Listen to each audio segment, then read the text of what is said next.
Hola, ¿qué tal? Mi nombre es Roxana González, soy activista pro vida y además soy católica. En repetidas ocasiones ocurre que en el momento de defender la vida del ser humano, desde la concepción hasta la muerte natural, aparecen en las redes sociales defensores del aborto diciendo: no queremos religión en las leyes, somos un estado laico, saquen sus rosarios de nuestros ovarios. Es constante que la mayoría de las personas que defienden el aborto no distingan un argumento científico, jurídico, ético, mucho menos religioso. Para ellos todo es igual, todo va en la caja de religión. No consiguen el aborto y su lógica es pensar: fue por la religión. Cuando una persona cristiana o católica defiende la vida del ser humano, es etiquetado como un ignorante, retrógrada, inepto, fanático o irracional. Lo curioso es que quienes dicen que los cristianos son prejuiciosos, discriminadores y fanáticos comúnmente son quienes actúan con prejuicios, discriminación, burlas e insultos obsesivos, como lo haría un fanático, pero en contra de los cristianos. Y sus argumentos suelen ser: saquen sus rosarios de nuestros ovarios, rompiendo, censurando, insultando, destruyendo y tratando de ridiculizar a todo el que defienda la vida, con discursillos contra el patriarcado, amenazando con quemar las catedrales donde paradójicamente se venera a la reina y madre de los patriarcas. En fin. Entonces, no distinguir el tema jurídico, científico o ético de lo religioso refleja una falta de cultura e ignorancia. Por eso vamos a distinguir en este video algunos ejemplos de qué es un argumento jurídico, qué es uno científico y argumentos religiosos. Tomado el documental del licenciado Aaron Lara, al final del video dejaré la liga. El video se llama El derecho a la vida, documental Iniciativa Ciudadana, licenciado Aaron Lara. Dice: el derecho humano a la vida es un derecho natural, originario, primario, absoluto y universal. Es un bien jurídico fundamental de la persona, ya que a través de este derecho es que se concretizan los demás, sin el cual ningún otro derecho tendría realidad. Es un bien protegido por constituciones, leyes y tratados internacionales. Es el reconocimiento innegable que el Estado hace de la existencia del ser humano. La objetividad es el campo de derecho definida como de validez universal para todos los seres humanos, con independencia de su religión, cultura, época o lugar.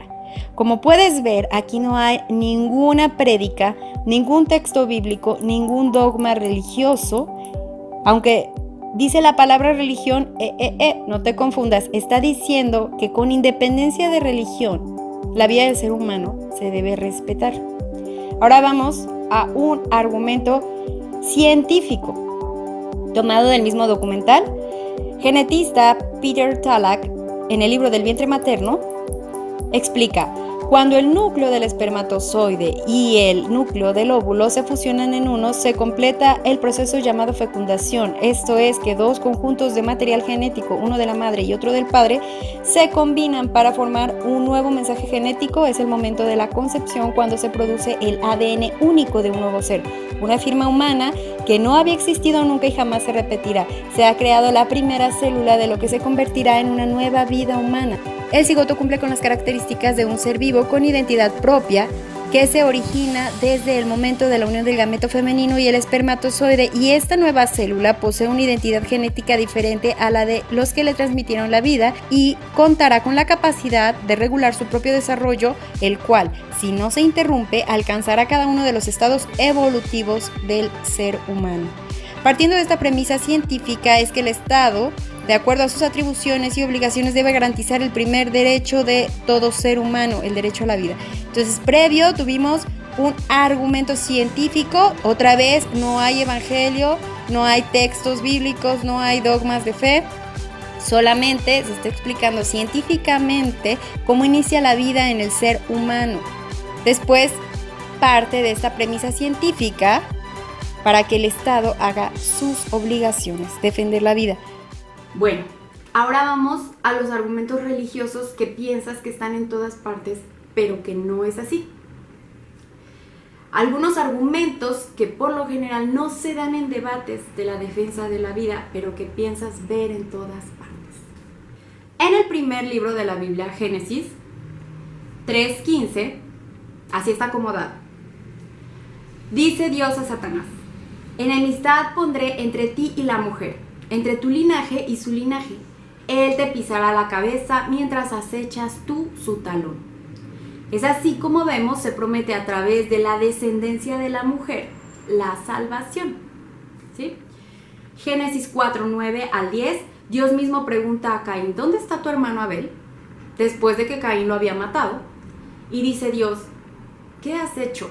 Se oye la sangre de tu familiar clamar a mí desde la tierra. Y yo me pregunto, ¿qué más familiar puede haber que aquel que está en las entrañas de su madre? En Génesis 1:28 dice la palabra de Dios, después los bendijo Dios con estas palabras, sed fecundos, multiplíquense, llenen la tierra y sométanla. Vemos aquí cómo es voluntad de Dios la procreación entre el hombre y la mujer, en fidelidad. Génesis 2:24, por eso deja el hombre a su padre y a su madre y se une a su mujer y se hacen una sola carne. Y luego en Mateo 19:6, en el Nuevo Testamento, Jesús añade, de manera que ya no son dos, sino una sola carne, pues bien, lo que Dios unió, que no lo separe el hombre. Esto lo hace cuando le preguntan del divorcio. También esto lo encuentras en Marcos 10:11 al 12. Entonces, Dios nos enseña que la descendencia, la intimidad y las relaciones sexuales son algo de gran trascendencia. En Isaías 49:15 al 16 nos dice, ¿acaso olvida una mujer a su niño sin dolerse del hijo de sus entrañas? Pues aunque esas personas se olviden, yo jamás te olvidaría. Aquí estás tatuada en mis manos. Jeremías 1 al 5, antes de haberte formado yo en el vientre te conocía, antes de que tú nacieras yo te consagré y te destiné a ser profeta de las naciones. Es decir, ya había una misión para Jeremías antes de que naciera. Salmo 139:13, porque tú, Señor, formaste mi cuerpo, me tejiste en el vientre de mi madre, te doy gracias por tantas maravillas, prodigios soy, prodigios tus obras. Y en el versículo 16, ese mismo salmo dice, mi embrión veían tus ojos, en tu libro están inscritos todos los días que me has fijado, sin que exista aún el primero. Hasta aquí son algunas razones por las cuales judíos, cristianos, católicos, si somos coherentes, rechazamos el aborto. Porque Yahvé, nuestro Dios, es el dador de la vida, y la vida es sagrada, porque solo Él la da y la quita. Pero aún más, en el cristianismo nos vino la salvación a través de una mujer embarazada. Dice Gálatas 4:4, pero al llegar la plenitud de los tiempos envió Dios a su Hijo nacido de una mujer, nacido bajo la ley, para rescatar a los que se hallaban bajo la ley y para que recibiéramos la condición de hijos. Y podemos ver en Lucas 1:39, en la visitación de la Madre de Dios a su prima Santa Isabel. En el vientre de Isabel, San Juan el Bautista salta de gozo cuando escucha la voz de la llena del Espíritu Santo, quien es la Virgen María, y posterior en el nacimiento del Hijo de Dios nos viene la salvación. Y no solo eso, los católicos repetimos en cada Ave María el proyecto de Dios para la salvación de la humanidad una y otra vez. Bendito el fruto de tu vientre, Jesús. Bendito el fruto de tu vientre, Jesús. Porque es a través de Cristo que nos vino la salvación. Y en Apocalipsis 12 vemos cómo el dragón quiere devorar al hijo de la mujer, que está vestida de sol. Estas son algunas razones bíblicas por las cuales no somos partidarios del aborto. Entonces, cuando veas un texto bíblico, una referencia de una encíclica, de un documento de la iglesia, es cuando puedes decir que es un argumento religioso. Los otros no. Por otro lado, por lo general, los movimientos feministas suelen insultar, agredir, destruir todo lo que refleje a la Iglesia Católica, incluso a los creyentes. Veo esta escena y me molesta bastante pensar que pudiera haber sido mi madre. ¿Está bien? ¿Está bien? ¿Está bien? Sí, es que me duele el ojo. A ver, tállese usted el ojo con la mano. ¿Ya? Ya. Ya, porque el otro día... Santa María, madre, las están endemoniadas, de veras. Demonio, es la iglesia la que usted le da su Endemoniadas, tiempo no y su pueden dar vida. lo que no No le dé tienen. su energía Ausencia a ese de demonio, Dios. a la iglesia Ausencia de Dios. católica. ¿Quién te crees tú para decirle a las otras mujeres qué deben creer y qué no?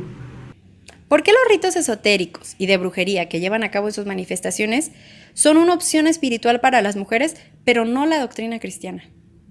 Así como comentan ustedes, somos descendientes de aquellas brujas que no pudieron quemar. Bueno, pues los cristianos podemos decir, Somos descendientes de aquellos santos que han sido quemados, crucificados, desterrados, golpeados, torturados, violados, vendidos, discriminados, perseguidos por creer en Cristo. Algunos perseguidos en su momento hasta por la misma iglesia. Incluso hoy en día en Oriente y Medio Oriente, a la fecha hay millones desterrados por ser cristianos y por esa razón no pueden acceder a la universidad. A la fecha siguen matando, torturando y violando a cristianos. Tu lucha feminista no me convence. No entiendo cómo quieres ser funda o vasija del semen del hombre. Seguido veo que aparentemente no quieres ser juguete sexual del hombre, pero entonces ¿por qué quedarías embarazada si solo puede ser porque hayas tenido relaciones sexuales con un hombre al que en tus consignas dices odiar? Pero eso sí, ¿estás dispuesta a resolver toda responsabilidad del hombre siendo que en el coito participaron dos? Corriendo a abortar con el riesgo de quedar estéril o con el útero perforado en el aborto, solo para decirle al hombre, no te preocupes, ya aborté, aquí estoy lista para que me uses y deseches otra vez. No entiendo el superempoderamiento en esto. Si solo quieres placer y odias a los hombres, ¿por qué tener relaciones sexuales con los hombres y quedar embarazada? Y si no lo haces, ¿qué te importan aquellas que sí se embarazan? ¿No estás propiciando que se use a la mujer? Si me vas a sacar que las mujeres violadas, embarazadas tienen derecho a abortar, te invito a que veas las estadísticas de los abortos que se cometen en clínicas. Tienen un muy pequeño número de mujeres que abortan por haber sido violadas. La mayoría va porque no quiere tener al hijo. Cristo, el fundador de la iglesia, a la que llaman patriarcal opresora, es el que dice en Mateo 5:28, pues yo les digo, todo el que mira con malos ojos a una mujer deseándola ya cometió adulterio con ella en su corazón. Entonces, por coherencia cristiana, el acoso no va con un cristiano practicante. ¿Por qué acusar y golpear a quienes tienen por norma no hacerlo?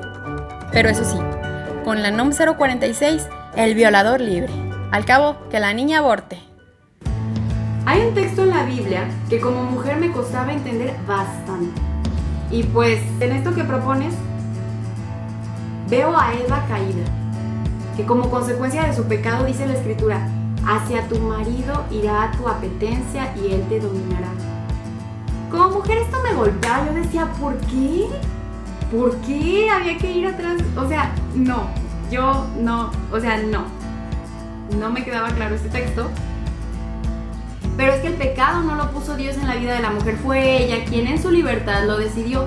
Lo mismo que el hombre caído obedeció a la criatura por encima de la voluntad de su Creador. Y más adelante, cuando viene Jesús a librarnos del pecado, vemos a la mujer como María Magdalena y la samaritana del pozo, quienes tras haberse arrastrado como desesperadas tras los hombres, son plenamente felices después de conocer a Jesús. Es decir, ya no viven sometidas rindiéndose a la criatura, sino que son libres rindiéndose a Dios, y en Él está su plenitud. Y una persona plena es capaz de amar y dejarse amar. Amar es muy distinto a ser usado o a usar. En el amor hay respeto, en la cosificación no. Cuando amamos a las criaturas por encima del Creador, pisoteamos y nos dejamos pisotear. Eso también le pasa a los hombres cuando idolatran a la mujer.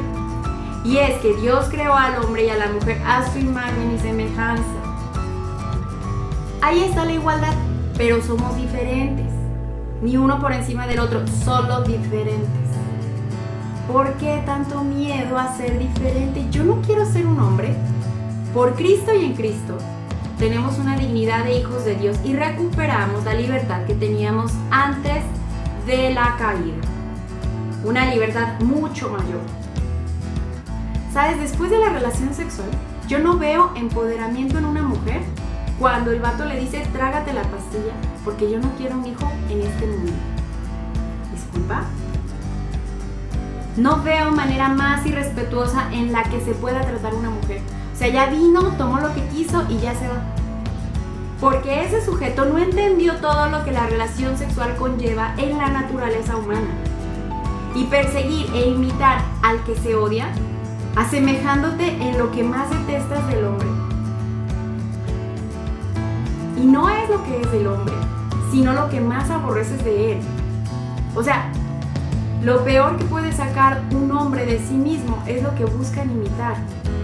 Como diría Alicia Rubio en su libro, convirtiéndose en un hombrecillo imperfecto.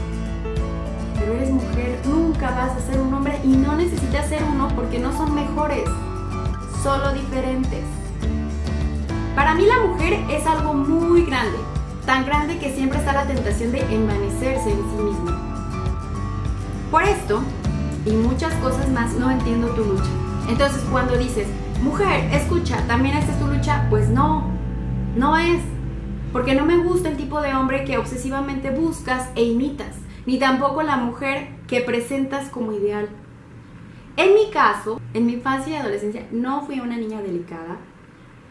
Así que no me vengan con que soy una mujer alineada con la misoginia patriarcal, porque le pusieron un vestido rosa en la infancia. No es cierto. No me late el tipo de hombre que buscas complacer, el que te usa y luego te desecha, ni tampoco aquel al que imitan. Tampoco me gusta la mujer que propones. Es más fácil que me identifique o aspire a asemejarme a la mujer judía trabajadora de la que habla Proverbios 31, 10 al 31, o a María Magdalena, a que me identifique con el movimiento feminista. A la hora de los hechos, parece que tu movimiento propicia más el machismo. ¿Qué de malo tiene que las mujeres quieran sentirse protegidas y amadas por un hombre que las valore y las respete? ¿Por qué discriminar a las que son felizmente casadas? ¿No será que tenemos mucho que aprender de ellas?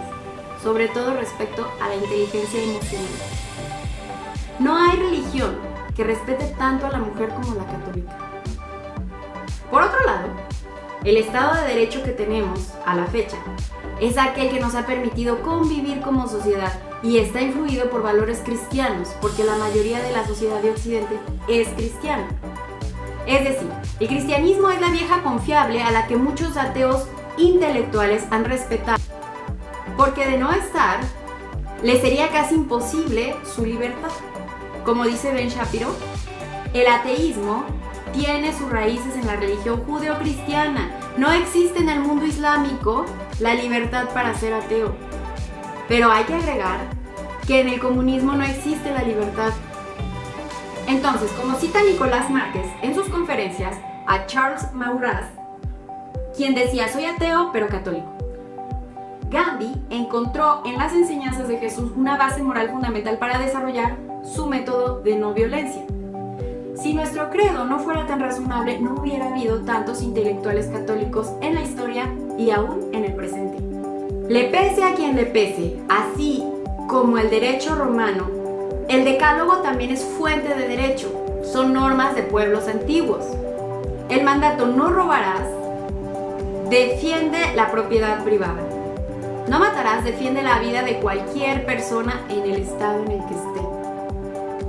Dios en el Antiguo Testamento y en el Nuevo nos pide cuidar al huérfano, a la viuda y al pobre.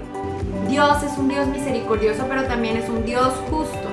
Dios no es amigo de la impunidad. Dejar al violador libre, feminista, no es justo ni tampoco es de Dios.